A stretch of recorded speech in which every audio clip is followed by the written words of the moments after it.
Welcome back. With us right now is Director Bert Moldow from Third. Nice to have you here today. Nice to be here. And I did mention just a minute ago that if people who are in Third would like to be considered to be on the board, they have until Thursday, February 9th. We keep on to keep waiting. their app in. Yes.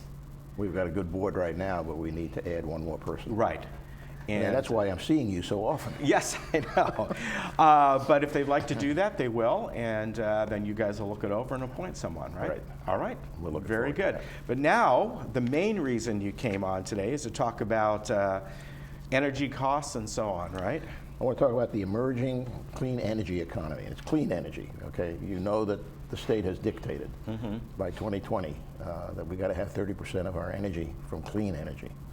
And this is having a significant impact on the power companies. They do not have within themselves the capability of producing all of the energy, clean energy.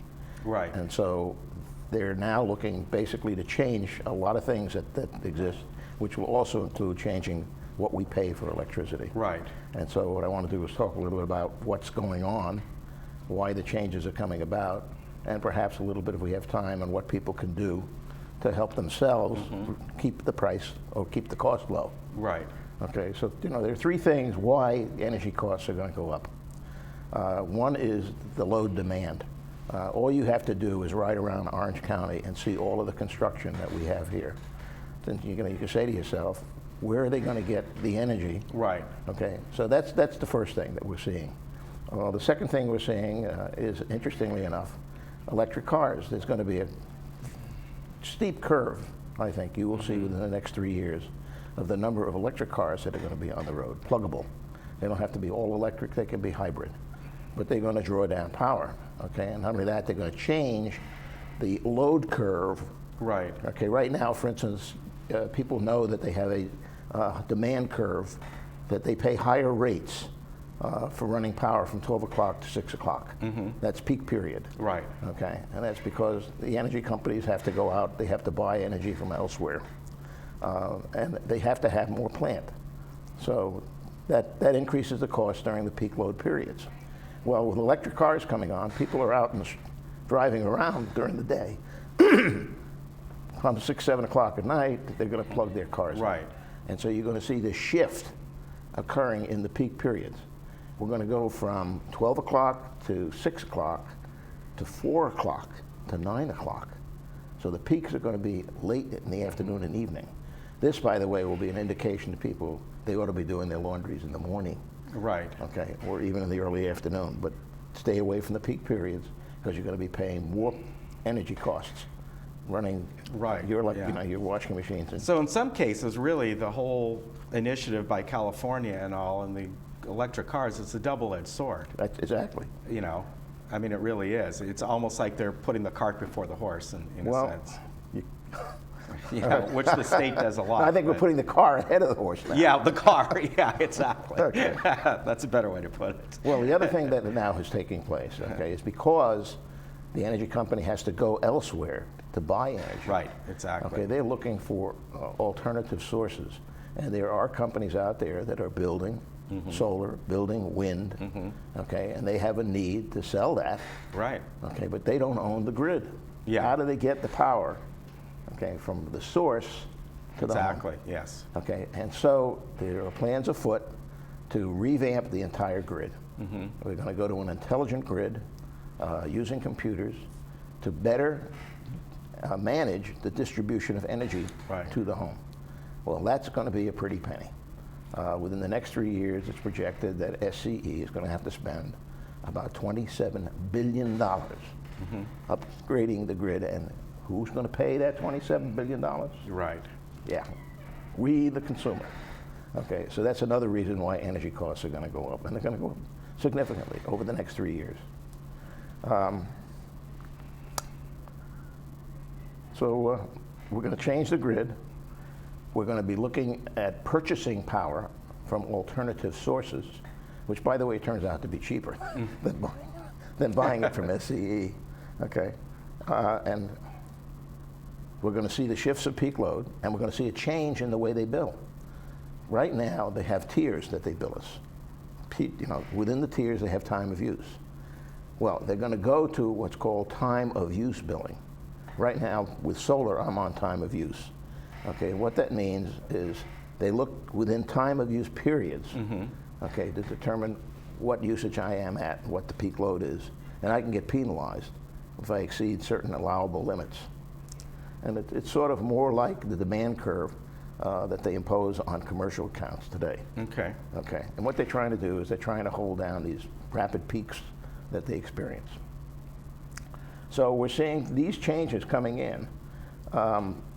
There are also other hidden expenses, believe it or not. I don't know if you've seen in the paper, but they expect a settlement with the Mitsubishi company on songs, okay, where we had the nuclear power plant. Right. Okay, they're expecting a settlement. The court's going to decide who's liable. Okay. The courts are going to decide how much money has to be paid. So that's one area Okay. where we may get hit. And you mentioned Mitsubishi. They built the turbines They built, and all the well, they built the workings. yeah, the steam generators. Yeah. Okay, so there's an area that's Okay. an unknown, Okay. but we could be hit with a higher rate.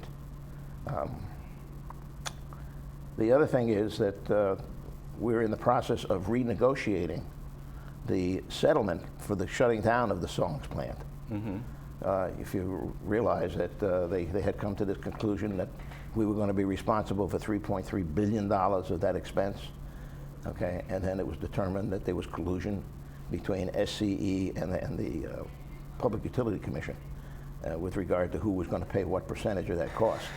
And they settled on a $3.3 billion, and they found out that that had been pre-settled in a meeting overseas. Okay. Okay, and so that's back into renegotiation. Okay, and we're hoping that'll be a very positive thing for the consumer, and that SCE and the stockholders really should be the people that are going to be responsible for that expense. So there are Right. different factors that are going to affect whether or not we're going to see a higher rate or a lower rate. So that's happening within the next year. So here we are. We have to pay the electric bill. Okay, we're not quite sure where it's going, but we do know it's going to go up. What can we do about it? Right. Well, there are a lot of things. We're the consumer, but we have control over the usage of electricity. We, for instance, as I pointed out, can control the time of use so that we can decide to use our electricity during off-peak periods and save ourselves some money. So as I had pointed out before, you decide when you want to do your laundry. If you got enough clothes, you can do your laundry on weekends. Right. Because the weekends right now are entirely off-peak. Right. I charge my cars, my electric cars, every weekend. And generally I have enough charge to keep me going through the week. And if I don't, the next time that I will charge it will be in the evening. Right now I have it set to automatically begin charging at 8 p.m. Okay, and I'll have to change that You're right. to 9 p.m. Okay. So you have some control Right. over what that bill is going to look like.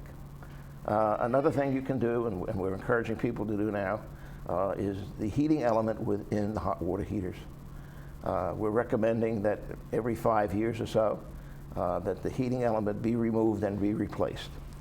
The efficiency of that hot water heater, okay, is going to determine the amount of energy that you're using. Yeah. Putting in a clean element, okay, will make those units more efficient.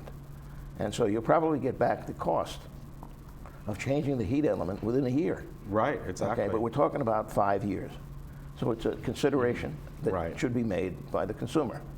So here we're talking about time of use, we're talking about energy. How about the use of water, hot water? Okay, that's another thing that you might be able to do, is minimize your use of hot water. Right. Certainly going to cold water washes with the washing machine. Okay, stop using hot water. In fact, there has already been a preponderance of people that are using cold water detergents, and that's good. Right. Okay, Yeah, and exactly. that's saving them energy by not demanding hot water be heated. So that's another thing that they can be doing. They can change out their windows to double pane windows. They can give a consideration to putting insulation in, but that's costly. Yeah. Okay, Exactly. but it depends. if you figure you're going to be here in the long run, that might be a very good move for you. So here are things that can be done and should be done. If you're planning on staying around for the next 10 to 15 years, make an investment. And probably the best investment that can be made is solar. You can reduce your energy costs easily by 80% by going to solar power. And we can, and we do allow solar power on the two-story buildings and one-story buildings. The big problem there is is your building located? Right, exactly. How many trees are around your building? Okay, so not every building within the community and not every unit who might be sharing that roof can take advantage of solar. Right, exactly. And that's where some future plans of the Energy Committee come into play. As you know, we've put solar on the rooftops of 12 buildings right now, okay, with the intent of reducing our electric bills, Right, exactly. common area, by 80%. That's all well and good. There is an opportunity, and we are investigating it right now, okay, and it's called aggregation. And aggregation says that people living within manors can sign up with an aggregator. Okay, and the aggregator will probably quote a price for buying electricity that could be 20 to 30% below what the cost is to the power company. So that's a very positive Yeah, step. exactly. But what we're thinking about is, why don't we look at the possibility of either bringing an aggregator in, marketing our rooftop to the aggregator so that he's local, okay, and see if they would be interested in signing up customers within our community. Now, United could do the same thing, except that they would put the solar panels on their carports. Right, right. So here's another great opportunity that we are going to start looking into. Aggregation is a great way to reduce electric bills. Yeah, exactly. That sounds like a good way to look into anyway. One more thing, and that's batteries. Okay, we can level our own loads by installing batteries with solar. Okay, and that gets us out of this peak period altogether. We don't have to worry about peaks if we put batteries in there, which says basically all that excess energy that we would then be generating would go into the batteries, not back Right. to the power company. Okay, which, by the way, after net metering is over, which ends July 1, by the way, those people that have solar right now are in good shape.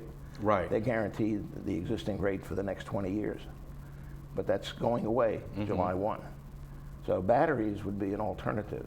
Feed your excess electricity generation into the batteries, and then during peak periods, draw that energy back Right. out of the batteries. And that's exactly how, if anybody's ever heard the term people who live off the grid, that's exactly what That's they're exactly doing. That what they power do. is going into batteries.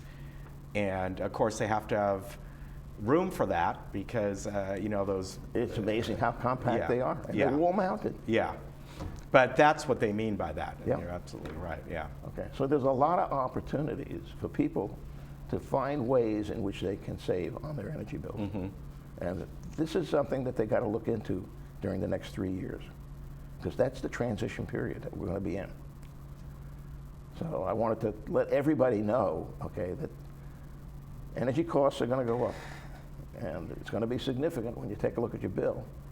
But you know the reasons, and there are steps that can be taken by individual manners to cut their energy bills. And I hope that we can find an aggregator willing to come in here, and if not, maybe we ourselves would consider becoming the aggregator, although I doubt it, because we then have to handle all the billing. Right, right. All right, very good. So that's a story on energy. All right. Anything else you want to add? I did have one other thing. Okay. Okay. I did want to point out that we are in the process of rewriting some of our architectural standards. As you know, we have a dry rot problem in the community. Dry rot basically says that there are spores that get into our wood, predominantly wood that is exposed to moisture. Well, where's wood exposed to moisture today? It's on the outside of our buildings. Yeah. Okay, so we in the Architecture Control Committee have said, why do we use wood on the outside of our buildings. We should minimize that possibility. So we are going to invoke a rule which says there will be no externally exposed wood in the future. That you can use aluminum wood, which is not wood per se. Right. Okay, or you can use PVC, but any other material that is not subject to dry rot. Right, exactly. Okay, and we think over the long run it will save us money and it will save people money who are putting additions where they bear the responsibility Yeah. for upgrades and for maintenance. So we're imposing that on the community. Anybody who wants to object to that or has a reason, they can come to the next architecture control. Okay. Or actually, I think we may actually be proposing it to the board this time around. Okay. So Sounds that's something good. that I wanted to bring up. All right, and what I was going to, oh, that's your tour that's going on here, architectural, in just a few minutes, so that you might have to get down to that. How'd you know that? I have it right here. Right. at Yeah, 9 we got to go o'clock. out. We got to go out in the rain. Bert's got to go take a tour.